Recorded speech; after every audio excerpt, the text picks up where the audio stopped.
இறையேசுவில் அன்புமிக்க சகோதர சகோதரிகளே, பிள்ளைகளே, இன்று பொது காலத்தில் 25வது ஞாயிறு தினமாகும். நீங்கள் வழியிலே இதை குறித்து உங்களுக்குள்ளே தர்க்கம் பண்ணினீர்கள் என்று இயேசு தம் சீடர்களிடம் கேட்கும் பொழுது, சீடர்கள் பேசாமல் இருந்தார்கள் என்று மாற்கு நற்செய்தியாளர் இன்று கூறுகின்றார்.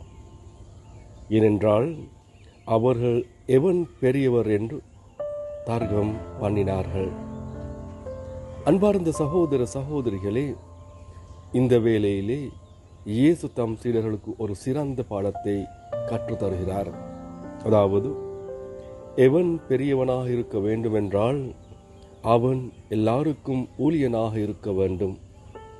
ஆகவே அன்பார்ந்த சகோதர சகோதரிகளே, இயேசுவின் பிள்ளைகளாகிய நம் மத்தியில் பொறாமை, வெறுப்பு போன்ற கெட்ட குணங்களுக்கு பதிலாக அன்பு, பணிவு இருக்க வேண்டும்.